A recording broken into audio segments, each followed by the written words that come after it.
Gdy przyszło When the zagrożenie threat i w came, pierwszym odruchu wszyscy it was our zaczęliśmy first się od siebie instinct to izolować. isolate ourselves W from each Europie other. znów pojawiły się Borders granice. re-emerged in Europe. Oczywiście były to działania Those uzasadnione. were unquestionably Nikt z nas nie justified wiedział actions, bowiem wówczas, as none of co us tak knew back naprawdę then nam how grozi. serious the danger would really Sytuację be. dodatkowo potęgowały The doniesienia situation was o further dziesiątkach exacerbated tysięcy by the reports about zarażonych i tens of ofiar thousands of śmiertelnych. those infected and Każdy z nas deceased. pamięta Every one to of us przerażenie remembers the pierwszych miesięcy horror of the first 2020 months of 2020. Also, the huge hopes we attached to the development of a vaccine which would protect us from the disease. However, it is today, almost 2 years on, with over 4.5 million casualties, that we should answer the question how well we passed the solidarity test. Ladies and gentlemen,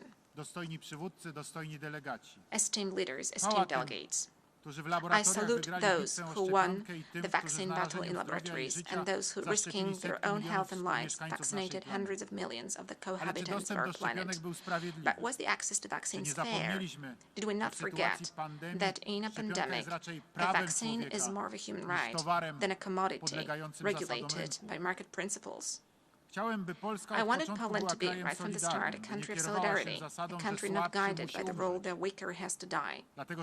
Therefore, we tried to protect each and every life with the same commitment. Therefore, whenever we could, we tried to show solidarity with other nations who needed assistance at a given time. I'm not able to say whether we did everything possible, but still we tried, for instance, by sending our medical doctors to our friends in Tajikistan, Kyrgyzstan, as well as the United States, or in Italy, which suffered in Europe. I am convinced that some of the countries of the rich north behaved in the same way as Poland. Poland, who donated 6 million doses of vaccines to inter alia, our partners from the south. But was that enough to close the obvious gap in the access to vaccines, which got wasted in some states and were inaccessible in others? It seems to me that our part of humanity still should have many reasons to be dissatisfied with itself. Ladies and gentlemen, honorable delegates, the word solidarity does not refer exclusively to the pandemic, whereas the pandemic did not make other global problems disappear. We are discussing the rights of nations in this forum. Let me ask you then, what is the first right of every nation? It is the right to self-determination and the right to democratic governance set out in detail in the science of democratization and enshrined in the International Covenant on Civil and Political Rights adopted by the UN. I am absolutely sure that most of us agree on the fact that each of our nations, the United Nations, has the right to protect its borders, the right to their inviolability, to choose its system of government, and to govern with the consent of the nation and never against it. Ladies and gentlemen, do we really agree with that? Since I have an impression, and it is not only my impression, that COVID-19 allowed us to easily forget about multiple misfortunes plaguing different parts of our globe, often in the vicinity of our homes. During the pandemic, reports of the tragedy in Syria, where an externally supported civil war has inflicted unimaginable suffering on the population and turned millions of people into refugees and fugitives, vanished from the headlines. The tragedy in Libya, Ethiopia, and Yemen is barely noticed by many people from the rich north. During COVID-19, we did not move any closer to resolving the Israeli-Palestinian conflict, which, as all of us know, should be a two-state solution, but first of all, a peaceful one. Unfortunately, tragic developments are unfolding also close to the Polish border, and I have the impression that humanity seems to have forgotten about them. Furthermore, the pandemic has not stopped the war in Ukraine, where over 13,000 people died since the beginning of the Russian aggression, with one state seizing the territory of another. In Europe, after the Second World War, in the 21st century, Ukraine was attacked. And what was the reaction of the rich north to the drama of the Ukrainian nation fighting for its independence, for its self-determination? The response was the construction of a large Nord Stream 2 gas pipeline, which will carry Russian gas to Western Europe, bringing further billions in revenue to the aggressor, and complete helplessness or even indifference to the fact that from that moment on, Ukraine finds itself in an even bigger danger. Recently, I have attended the Crimea Platform Summit in Kiev, being one of few leaders representing the rich North. I searched with my eyes for those who have constructed and approved the construction of Nord Stream 2. I did not find them. COVID-19 also obscures to many people the events in neighboring Belarus, neighboring to Poland, where since August 2020, hundreds of thousands of people have come out daily for peaceful protests, demanding just one thing: respect for the election result. In response, they encountered police beatings, tear gas, and oftentimes bullets used by the regime to defend itself against its own people.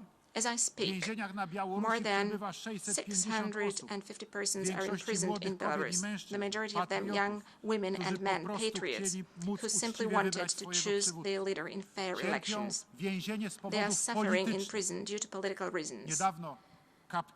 Recently, a kangaroo court has sentenced two of them, Maria Kolesnikova and Maxim Znak, to 10 and 11 years in prison.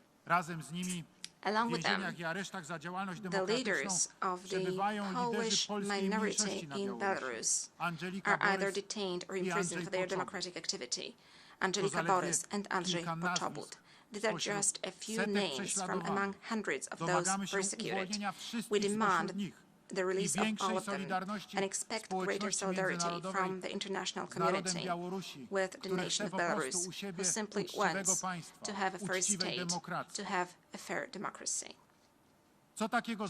What have these people done that was so wrong? Nothing. They wanted to claim the same right to elect their government that the French, the Poles, the Americans, the Koreans, the Australians, or the people of Argentina have, or of those of the United States. They wanted the free elections in which many of us ran, the presidents of the free world, and the importance of which the UN General Assembly so emphatically expressed in a series of historic resolutions, enhancing the effectiveness of the principle of periodic and genuine elections. In the late 1980s and early 1990s, they paved the way for the realization that the right to form one's own government is not some Western whim, but a universal human right. The Belarusians, the society of that country, wants to be able to make their authorities respect this universal right. And they pay for this with their suffering. They pay for this with prison. I'm saying all of this as a leader of a country where almost 150,000 Belarusians have found shelter and employment, including thousands of protesters. I have recently told our Belarusian brothers that they are welcome here and that Poland will be their home for as long as they deem it appropriate and necessary. And I wish to uphold these words very decisively.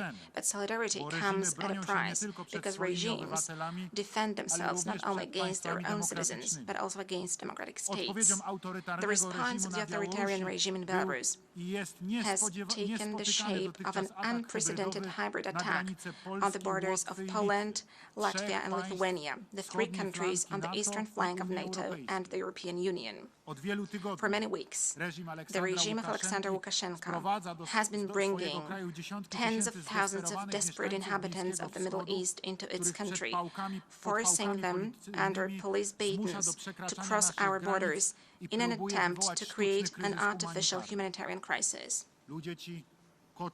These people then camp out at the border, and the regime is deaf to our offers to provide them with humanitarian aid. These people, the immigrants, are treated by the regime as pawns in a political game, and their dignity and fundamental rights are offended. In this crisis, we will not succumb. We will not succumb because, on our part, there is no agreement to instrumental treatment of migrants, no agreement to the abuse of their vulnerable situation pitched against the security of our borders. The borders which we protect, as it is our duty, also being a member of the EU who defends the border of the European community. I'm saying this also as a leader of a country that knows very well how to tell the difference between a humanitarian crisis and hybrid activities. The country which, together with its allies, participated in the refugee rescue operation in Kabul airport just a few weeks ago. Initially, our intention was to evacuate dozens of military and diplomatic staff who cooperated with us. We ended up evacuating over 1,300 people. We helped other countries to exfil their own people, but we also benefited from the solidarity shown by others, particularly by the Republic of Uzbekistan, and we are deeply grateful for that. I'm saying this to remind you once again that the world did not come to a standstill during the pandemic. The pandemic has not deprived nations of their democratic aspirations, nor has it stifled people's desire to live in freedom, nor has it suppressed the craving for dignity and respect across large swathes of the globe. I recently saw myself the enthusiasm among the Moldavian voters who took power away from the oligarchs plundering the country and voted in favor of reforms, democracy, normality and honesty. I assured them of Poland's support for any initiative of the kind in our region, wherever we have influence. Because these are moments that restore faith in the most fundamental values of humanity and inspire the spirit of profound solidarity in other countries, my own included. Ladies and gentlemen, esteemed delegates, dear friends, trivial as it may sound, we all realize that mankind is not homogeneous, and each of us has his or her own world of values, beliefs, and things that are sacrosanct to us. But the experience of sharing the same planet and the knowledge that we have no other teaches coexistence and prompt us to define the framework thereof. International law is such a framework. It is one of the greatest achievements of modern times.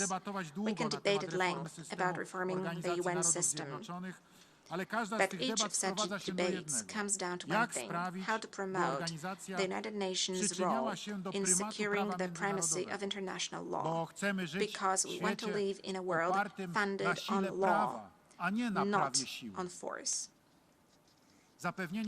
Securing respect for international law was one of Poland's priorities as a member of the Security Council in 2018-2019. Today, we continue in the same vein in support of international law by serving in the Human Rights Council. Our priority is to protect vulnerable groups, civilians in armed conflicts, or religious minorities. The same purpose will be pursued by the Polish chairpersonship in the Organization for Security and Cooperation in Europe in 2022, where we want to work for the resolution of regional and frozen conflicts. We want to tap OSCE potential to improve the conditions of the weakest and most vulnerable people. We will also strive to make human rights the main point of reference for OSCE activities, perceiving that solidarity is the fundamental value underlying human rights, the rights enjoyed by every human being. Dear delegates, esteemed fellow leaders of the world, the pandemic has nearly removed from the headlines another major topic: the fight against climate change, the fight for a secure future for all of us, and for our children, and also for our grandchildren. We, the leaders, must realize what it takes to protect people and the planet from climate change. This problem will not disappear together with the pandemic. It is also part of international solidarity. It has to be this part. Let me pose this question once again. Do we, the rich North, pass the test of solidarity, or do we merely cater to our own statistics by relocating production to the poorer countries of the South, where least environment-friendly technologies are applied, and then those countries are blamed for contaminating the planet? I'm saying this as a leader of a country that overthrew the communist dictatorship in 1989 and inherited a very difficult ecological situation in the aftermath. Over the last 30 years, we have made tremendous progress on that count. Between 1988 and 2016, Poland reduced its carbon dioxide emissions by more than 30%.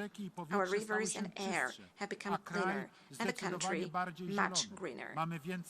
Moreover, we have more forests. By the way, Poland, being a country of primeval forests, woods, Great Lakes and rivers, attracts many lovers of nature from all over Europe. Of course, I could also add that the share of hard coal in our energy mix is systematically decreasing, with biofuels and renewable energy sources gaining ground. But at this point, let me humbly admit that this is only the beginning of the road to us. A long road, which is ahead of us. Nevertheless, I believe we can make it, we will manage, because we are very ambitious in this regard and we understand the challenges of the future. Indeed, during our presidency of COP24, we managed to finalize negotiations of the Katowice Rulebook, an agreement that streamlines the implementation of the Paris Agreement so as to make it transparent and fair to all parties. It is also fair to say that we supported the transformation of our energy sector with due respect to the socio-economic context. But at the same time, we realized that more effort will be needed. Therefore, in February this year, the Polish government gave a seal of approval to the energy policy of Poland until 2040, which maps out the directions of energy transformation. The document is an important step towards low and zero-emission transition in the Polish economy. It is my firm belief that in the name of solidarity, the strategy will be further implemented by the government of my successor in office. What is important, I do believe that the fundamental principle will be maintained, the principle of just transition, of such transition which takes into account social needs, transition which takes into account possibilities, and such which takes into account the need for a man to live in dignified conditions, to have a job, and to be able to raise his or her children in dignity, which also takes into account the interests of the family. Honorable delegates, ladies and gentlemen, solidarity has not ceased to exist in the face of a pandemic. It should continue to be our motto and our central tenet together with others, not to compromise on human rights and the rights of entire nations, to secure the development of the UN, always in due respect of the primacy of international law, and to be ready to set and pursue ambitious goals in the struggle for our planet. In the last 20 months, when the pandemic weighed so heavily on us, we have often asked ourselves, what will be the post-pandemic world? Will it be the world of solidarity? Or shall we resume business as usual and consider that these months have been nothing more than an interruption in our routine, after which we can go on repeating our old mistakes? Yes, we can say that safely. Personally, I believe that mankind shares the same aspirations: security and prosperity, democracy and human rights. A world without wars and violations of borders, nations respecting each other's territories, languages, and identities, a world without discrimination, without offense of inherent dignity of human beings, a world that consistently endorses, among others, the principles invoked by the authors of the Universal Declaration of Human Rights, a world based on solidarity among people and among states. I believe that Poland will be striving for such a world, no matter who holds the office of its president, whether the next president is a man or a woman. I do believe that this is going to be the striving of our next leader. Thank you for your attention.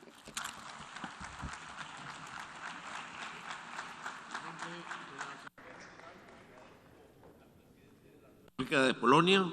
I want to thank His Excellency Andrzej Duda, President of the Republic of Poland, for his statement, and I would like to ask protocol to escort His Excellency.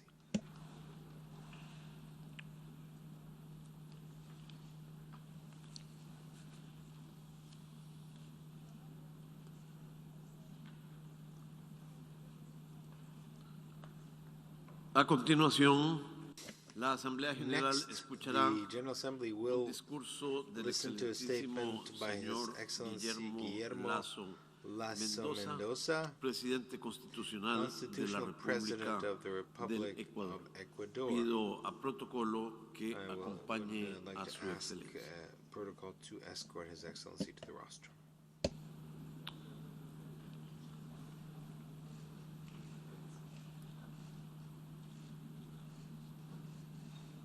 Presidente.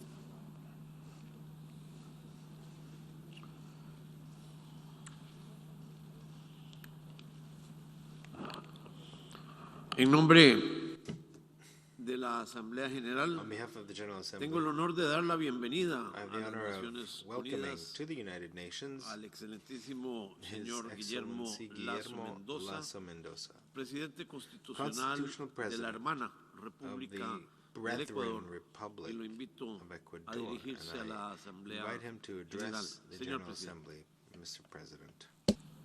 Señor Presidente Mr. President of the General Assembly Unidas, of the United Nations, Señor Secretario General Mr. de Secretary la General Organización de Naciones Unidas, of the United Nations Organization, excelentísimos jefes de Estado y de Gobierno, heads of state and jefes government, de misiones, heads of missions, damas y caballeros. ladies and gentlemen.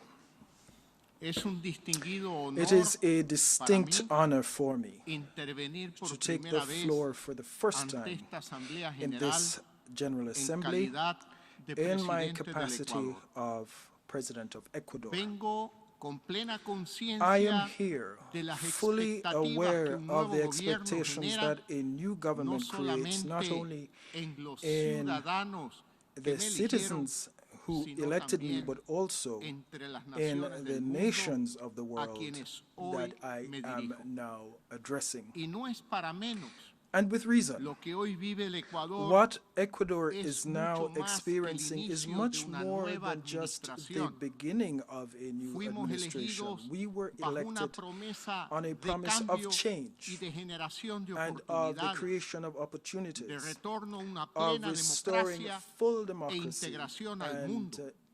Se joining trata the rest of de the una world. visión This is marcadamente a distinta markedly de aquella que nos different gobernó vision from the los one últimos that governed 14 us años. over the last 14 En years. todo aquel tiempo, And during that seguramente entire ustedes time, fueron I am testigos sure that you de were witnesses intervenciones de of predecesores míos, statements así como de from otros my predecessors as respetables well as líderes from other latinoamericanos respectable Latin en American las que se leaders quejaban de during which they asimetrías complained y de of supuestos imperios. asymmetries and Incluso so-called se usó empires. este estrado para They lanzar even used diatribas this personales podium to contra launch dirigentes de personal otros diatribes países. against Si bien leaders es of other cierto countries. Although it que tanto is true Ecuador that como both nuestra Ecuador región and our sufren region alike desafíos have been históricos suffering from que aún historic deben superar, challenges that we are yet yo no to estoy overcome, aquí I am para not lanzar here to discursos launch de aquella into índole. discourses of Más that bien, ilk. Cuando Rather, uno se rather, presenta ante el mundo, whenever lo mejor one es dejar addresses que the las world, the acciones best is to sean ensure quienes hablen that our antes que las actions are palabras. what speak more than our words. Quisiera que me conozcan I want you to get no to por know me, discursos incendiarios, not because sino por of my, resultados concretos. not through incendiary Y que así speeches, but through se lleven concrete una results. muy clara idea And I del want you to come movimiento away with ciudadano a que hoy clear, está very clear liderando al idea Ecuador of the citizen hacia una movement nueva that is era now being led de by Ecuador entendimiento towards a new con el era of planeta. understanding Como with the todos planet. ustedes saben, As you all el know, organismo que hoy nos acoge the United nació Nations, después where de we un all are prolongado today, periodo de was conflictos. born after a La protracted humanidad period of conflict, se and dio humanity cuenta de que los problemas realized globales that given requerían acciones our globales. global Que problems, cada we día needed que pasa, global responses. todos nos hacemos And un with poco each más day, we responsables all de became todo lo que somewhat more sucede responsible en for cada everything rincón del that mundo. was occurring in every La corner of pandemia the del world. COVID-19 The ha COVID-19 hecho que pandemic aquellas ideas has made those cobren ideas renovada all the relevancia. more relevant Nos ha now, obligado and a we are ponerlas now a prueba. compelled Por to ello, put them into action. señores de For esta this reason, distinguida asamblea, everyone in this distinguished assembly, I am pleased to report that Ecuador is today, less than 4 months after inaugurating a new government. Ecuador is a success case when it comes to vaccines. And believe me, I am not saying this to boast on behalf of my country, but rather I'm saying so because it is my heartfelt belief that this success is not solely the result of Ecuadorian efforts.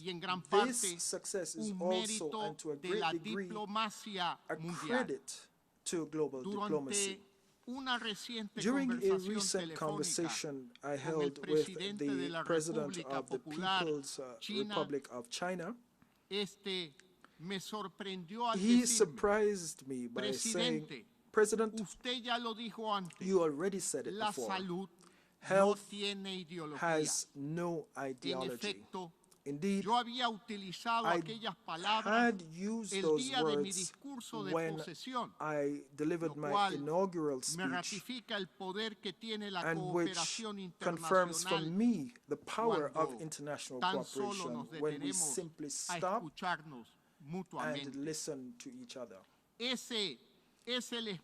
That is the spirit in which this government has led Ecuador since the first day our government took office. And for this reason, 62% of the total vaccine doses that have arrived in Ecuador since I took office comes from China. But we're not talking here only of China. We also received a significant donation of 2 million doses from the government of the United States of America, our main trading partner. And not only the United States, we have also entered into conversations with Russia, which, if they prove fruitful, could lead us to build on Ecuadorian soil the first Latin American laboratory to produce the Sputnik vaccines. We can also cite talks we've held with Spain, with Chile, with Mexico. But the important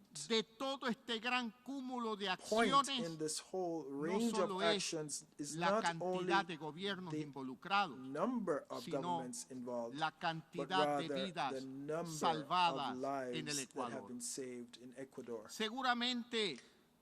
There is no doubt that some of you here will remember the horrifying images coming out of Ecuador during the first days of the pandemic. Bodies in the streets, hospitals overwhelmed, hastily dug mass graves. Those days showed everything that was wrong about the way we were managing that health crisis. Those images were a graphic representation of the rock bottom that we had hit after 14 years of isolationist policies propped up by a twisted and small-minded concept of sovereignty. Now, today, after just 3 months and a few days after we took office, I wanted to share the following concrete data so that you yourselves can draw your own conclusions. First, we met our first and foremost commitment of our campaign to reach the target of 9 million Ecuadorians fully immunized with 2 doses in the first 100 days of our government. Allow me to state it in even clearer terms. In 100 days, Ecuador went from a percentage of vaccinations that accounted for only 3% of our population to 52%. That is to say, more than half of our population. And based on ECLAC figures, we reached 81% of